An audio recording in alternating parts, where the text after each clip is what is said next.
I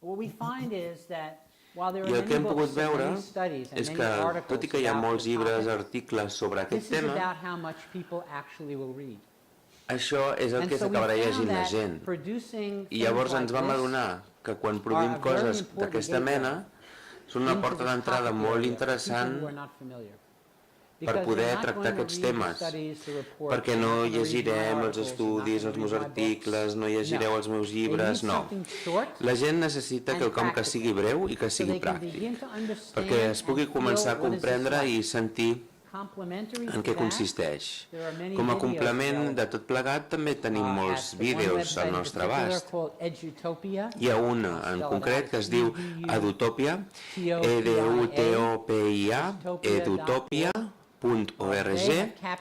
Allí han copsat la majoria d'aquesta tasca que s'ha dut a terme a les classes i també hem pogut descobrir que quan la gent ho ha vist aquests vídeos, doncs sembla que fa sentit als professors.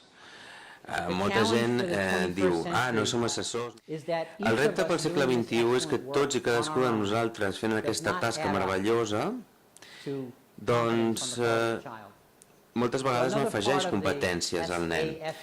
Una altra part d'aquesta idea del SAFE, de la bona implementació, és que s'ha de coordinar i per tant ha d'haver-hi una continuïtat entre el que estic fent al primer, el que fas a segon, el que fas a nivell de primària, el que fas a nivell de secundària. És a dir, no podem perdre les coses d'una manera aïllada, ha d'haver-hi una continuïtat, sinó pels nens el fet d'haver passat pel nostre sistema és molt confós. Nosaltres a l'escola Riera de Ribes no ho fem, no tenim un programa específic que treballi les habilitats emocionals ni les emocions pròpiament dites, sinó que formen part de la cultura del centre i és una cosa que està incorporada en el dia a dia de l'aula, des dels alumnes de P3 fins als alumnes de 6è. Si em permeteu, us llegiré una frase del César Coll, que quan parlava de la personalització de l'aprenentatge, nosaltres ens la vam creure molt, no? I és una part de les que nosaltres tenim presents en l'escola, i es tracta de formar aprenents competents per la vida, seria l'objectiu, no? I ell deia, formar aprenents competents implica ajudar l'aprenent a que reflexioni sobre allò que aprèn, dins de les institucions de l'educació formal i a fora també. I sobre el sentit que per ell o ella tenen aquests aprenentatges.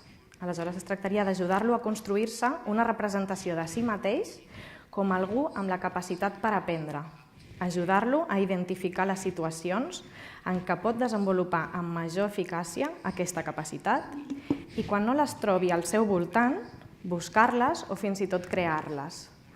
I a nosaltres ens agradava molt aquesta part que ell explicava, de si no hi és al teu voltant, que puguis ser creatiu, per ser conscient dels teus propis talents i de les teves limitacions i les teves dificultats, com et pots enfrontar per donar-li resposta a qualsevol situació de la vida, del dia a dia. Ha d'haver-hi un marc, hi ha una base ideològica i a partir de la idea de la personalització de l'aprenentatge ens basem en 4 puntals. Per una banda, en la intervenció en els diferents contextos on cadascú es pot reconèixer la pròpia capacitat d'aprendre, que és una idea que ja ha sortit abans.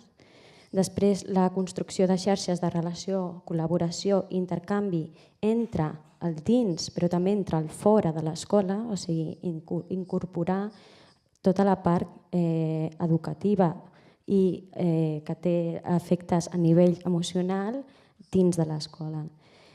Després hi havia una altra idea que també s'ha comentat, que és la voluntat de millora en els diferents àmbits que configuren la cultura d'escola, des del valor de cadascú i des dels rols que es pot desenvolupar, des de les persones que ocupen els diferents àmbits, o sigui, ja sigui des de l'alumnat, com sigui el professorat, com sigui des de les famílies o inclús el personal que hi ha de més a més als centres, siguin monitors, cuiners, dones de la neteja, incorporar tot això. I després la resolució de situacions del món real amb la intenció de reflexionar sobre els sabers i també sobre el mateix procés d'aprendre, que és la metacognició, és allò que dèiem, la necessitat de fer i de reflexionar sobre el que fem i com ho fem. Doncs aquesta és la cultura de centre. Llavors això ho fem a partir de que dissenyem itineraris cognitius diversificats, fem una àmplia oferta perquè els nens puguin tenir l'oportunitat de poder fer el seu aprenentatge personalitzat, partint dels interessos, els processos i els ritmes d'aprenentatge de cada nen. Per mi, el més important, crec, de la meva feina és justament construir el context perquè totes aquestes competències es posin en joc, que és el que he vist que fan a la vostra escola, que feu a la vostra escola. Per tant, només comprovant si tots els professors ens preocupem per construir aquest context i que sigui ric, un context en què quan l'alumne ha de posar-se en marxa no ho pugui fer sense les competències socioemocionals, això ja és un gran pas. Tot el que estem fent, no només dient, sinó fent com a persones, involucra el tot que volem aconseguir.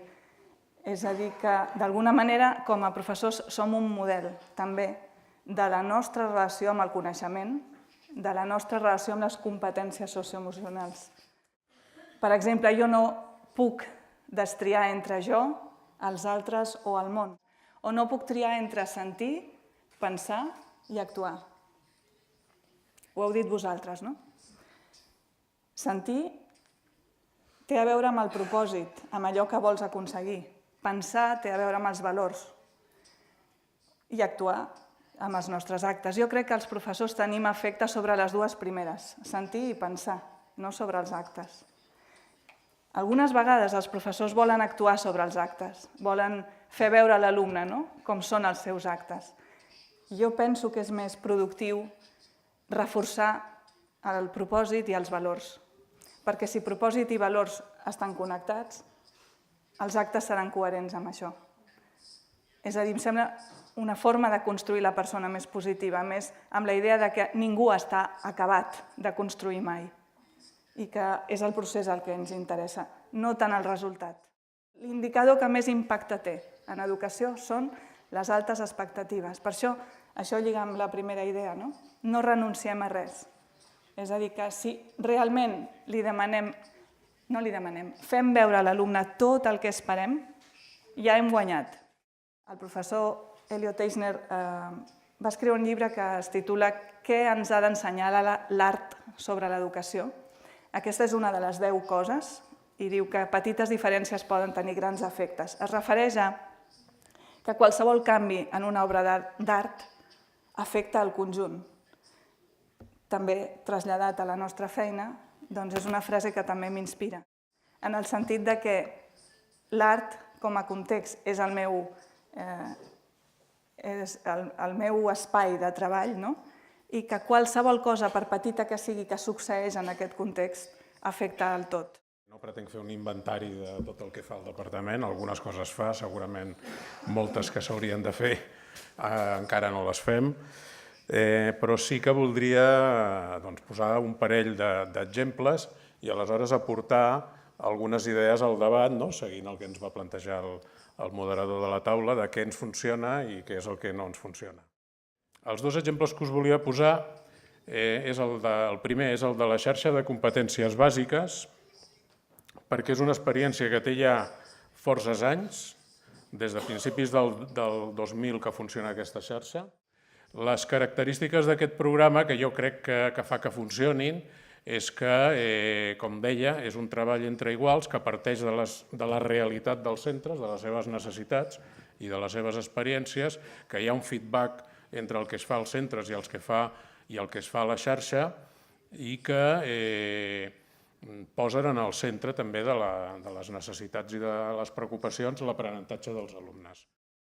L'altre exemple que us volia posar és el del programa d'orientació educativa, que també porta uns anys ja funcionant, que té un conjunt de centres importants que han participat en aquesta formació, que han anat passant per diferents fases d'aprofundiment Què ens ha funcionat? Doncs jo crec que aquests dos exemples funcionen perquè parteixen molt de les pràctiques que els mateixos docents porten en aquests programes, que se centren en què els docents treballen a partir de les activitats. De vegades donem voltes a altres temes, la planificació, la programació, com utilitzem un recurs innovador tecnològic, per exemple, quan en el centre el que hem de posar és com fem una activitat amb l'alumne per generar aprenentatges, que és treballar en equip i en xarxa, que relacionen el treball del professor o de l'equip de professors amb el projecte de centre, per tant, poden consolidar-se en el centre i, com he dit, que posen a l'alumne i, per tant, sempre reflexionem sobre els aprenentatges, com millorar-los i com generar aprenentatges. I què no ens ha funcionat? Moltes coses, entre altres, que jo crec que no sabem encara bé com avaluar aquests, no només els programes, jo crec que el que és important és posar l'avaluació al centre també de l'aprenentatge. I, per tant, això, pensant en els mestres i professors, com millorem en l'avaluació de l'aprenentatge de manera formativa, com avaluem per aprendre. Si haguéssiu d'explicar quina ha estat la major dificultat que heu tingut a l'hora de treballar aquestes competències i com ho heu resolt, què diríeu? La major dificultat és la percepció que tenen els alumnes de si això és important o no, en funció de la cultura escolar que han viscut a les escoles de primària. No tots arriben amb la mateixa percepció. Per alguns és important i ja ho porten, i per d'altres no ho és, perquè és més important la competitivitat. I com ho has resolt o com estàs en vies de resoldre-ho? Suposo que mirant entre ells, mirant les diferències, les diferents reaccions davant de les situacions que es produeixen de manera natural en un centre, perquè és un lloc de convivència, no? Tant en la convivència diària com en les tutories, com en les altres assignatures quan han de treballar col·laborativament i no tothom ho sap fer igual, no? Una de les dificultats és aquesta complexitat que heu vist reflectida en els diferents cicles, que requereix de molta generositat dels mestres també, molt de temps de dedicació, de pensar, de compartir, que aleshores necessita de molt més i de ser creatius en diferents maneres d'organitzar-se. Si em preguntes com ho hem resolt, doncs... Sí, era la pròxima. Doncs bueno, és anar ajustant una mica, sobretot busquem molt el contrast en altres centres, en altres experiències, fins i tot en instituts. Probablement hi ha 4 coses que són els obstacles o problemes. Algunes vegades reaccionen positivament. En primer lloc, el lideratge és un problema. I com es distribueix aquest lideratge d'una manera equitativa. El lideratge no pot caure a les esquenes d'una única persona. El lideratge ha de caure en les esquenes de molts. Ens hem involucrat en molts programes i què passa? Quan hi ha només un campió, si aquest campió marxa, s'ha acabat el programa. Llavors s'ha de distribuir el lideratge i després també l'empoderament. L'empoderament és cabdal. Treballo moltes vegades amb educadors i tristament, freqüentment, perden el crèdit que tenen en ells mateixos i les seves pròpies competències. I es veuen, doncs, sense autoritat per ser experts en els nens, i en canvi ho són. Per tant, l'empoderament és important. I també l'empoderament dels estudiants. I en tercer lloc, la paciència és una càrrega. Cal paciència per part dels decisors polítics, administradors, legisladors, els que ofereixen fons i els que tenen els diners. Això no passa ràpidament. I el darrer aspecte, la voluntat, sens dubte, d'experimentar aquest èxit inevitable.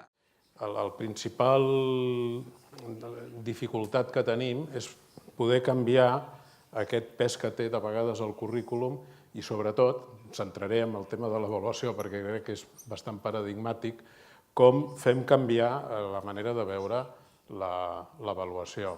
Aquí és molt il·lustratiu la frase que té l'investigador francès, el pedagog francès Perrenu, que diu que els mestres el primer que et diuen quan els hi parles d'avaluació i vols que canviïn és touche pas mon avaluació, és a dir, és allò que tu sempre has fet i si costa canviar la manera de treballar a l'aula, la manera d'avaluar encara més. De quina manera? Una mica ho he apuntat abans. Jo crec que als docents se'ls han de proporcionar coses que les vegin útils i que resolguin problemes que tenen a l'aula i després que tenen resultats en tots els sentits. Com fomentes tu unes competències emocionals amb unes emocions que són de l'alumne, que no són teves? Quin és el rol del professor? Com passes tu del modelatge a que l'alumne treballi amb els seus propis sentiments? Com que partim de situacions reals, el que fem és un acompanyament aquí, preguntar-li als propis alumnes davant d'aquella situació què poden fer, no? O sigui, és un acompanyament de què pots fer. Doncs mira, com et sents? Què t'agradaria que l'altre et digués? Què necessites tu que et diguin, no? És tota una sèrie de preguntes perquè la pròpia persona, el propi alumne, vagi reconeguent i li vagi posant paraules a les coses que ell sent i en conseqüència pensarà i en conseqüència es comportarà.